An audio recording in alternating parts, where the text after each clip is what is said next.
এবং এই সকল নবী এবং রাসূলদের একটাই ধর্ম ছিল। ধর্মটার নাম কি? সবাই বলুন, কি নাম? সবার একটাই ধর্ম, সব নবীর একটাই ধর্ম। কারণ আল্লাহর কাছে মনোনীত ধর্ম কয়টা?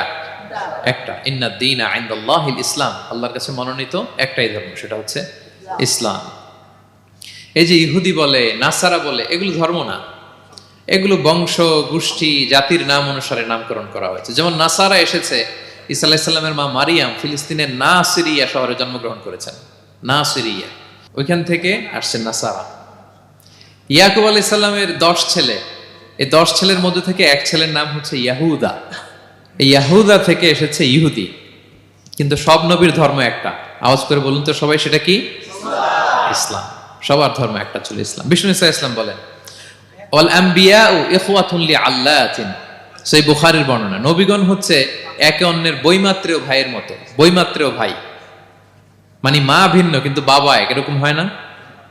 ধরেন আমার বাবা যদি একাধিক বিয়ে করে, তো প্রত্যেক স্ত্রী গর্ভে যদি সন্তান আসে, তো আমরা সবাই তো ভাই, কি বলেন? কিন্তু মা ভিন্ন। মা কি?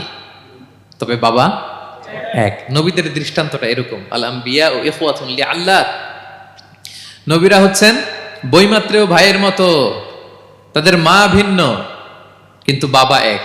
বিষ্ণু ইসলাম বলেন, উম্মাহাতুহুম শাত্তা ওয়া দীনুহুম ওয়াহিদ, তাদের শরীয়ত, তাদের বিধিবিধান এটা ভিন্ন ভিন্ন, কিন্তু তাদের দিন কি? এক, সেটা হচ্ছে ইসলাম। সকল নবীর ধর্মের নাম হচ্ছে ইসলাম। যেমন ইব্রাহিম আলাইহিস সালামের ব্যাপারে আল্লাহ তাআলা বলেন, মা কানা ইব্রাহিমু ইয়াহুদিয়ান ওয়ালা নাসরানিয়ান ওয়ালাকিন কানা হানিফাম মুসলিমা ওয়া মা কানা মিনাল মুশরিকিন। নবী ইব্রাহিম আলাইহিস সালাম উনি ইহুদিও ছিলেন না, নাসারাও ছিলেন না, উনি একনিষ্ঠ মুসলিম ছিলেন। কি ছিলেন? আল্লাহ নবী ইউসুফ আলাইহিস সালাম উনি সবসময় আল্লাহর কাছে দোয়া করতেন, আল্লাহ তাওয়াফানি মুসলিমান ওয়াল হিকনি বিসসালিহিন, আল্লাহ তুমি আমাকে মুসলিম হিসেবে মৃত্যু দিও আর সৎকর্মশীলদের সাথে অন্তর্ভুক্ত করে নিও। তো উনি মুসলিম না হলে এই দোয়া করতেন, আল্লাহ মুসলিম হিসেবে মৃত্যু দিও। সুলাইমান আলাইহিস সালাম রানী বিলকিসের কাছে একটা চিঠি লিখেছেন। এই চিঠি আবার পাঠিয়েছেন হুদহুদ পাখিকে দিয়ে। হুদহুদ পাখি ঠোঁটে করে এটা কামড় দিয়ে নিয়ে বিলকিসের রাজপ্রাসাদের ভেন্টিলেশনের ভিতর দিয়ে ঢুকে, বিলকিস লাঞ্চ করে বিশ্রাম নিতেছিল, এর বুকের উপরে চিঠিটা রেখে ফুরুত করে উড়াল দিছে হুদহুদ। খুলে দেখে অদ্ভুত এক চিঠি, ইন্নাহু মিন সুলাইমান ওয়া ইন্নাহু বিসমিল্লাহির রহমানির রহিম। তো বিলকিসকে উদ্দেশ্য করে সাল্লাল্লাহু আলাইহি ওয়াসাল্লাম বলেছিলেন, আল্লাহ তাআলু আলাইয়া ওয়াতুনি মুসলিমিন, বিলকিস অবাধ্য হয়েও না, বাড়াবাড়ি করো না, মুসলিম হয়ে আমার কাছে ফিরে আসো। কোন নবী বলছেন? তো উনি যদি মুসলিম না হতেন, উনি মুসলিম হওয়ার আহ্বান করতেন?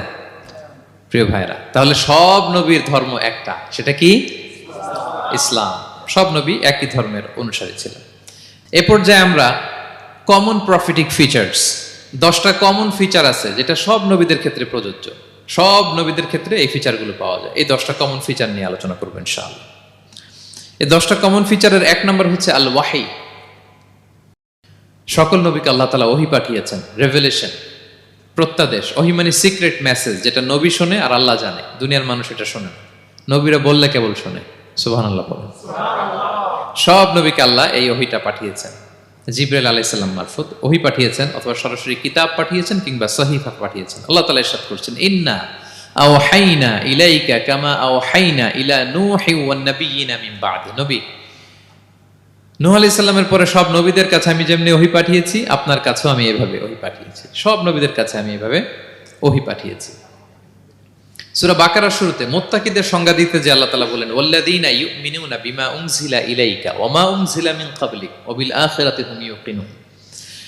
মানে নবী হে, মুত্তাকি তো তারা যারা আপনার উপর যে কিতাব নাজিল হয়েছে এটার উপরও ঈমান আনে, ওয়া মা উনজিলা মিন ক্বাবলিক, এর আগে যত কিতাব নাজিল হয়েছে তার উপরও ঈমান আনে।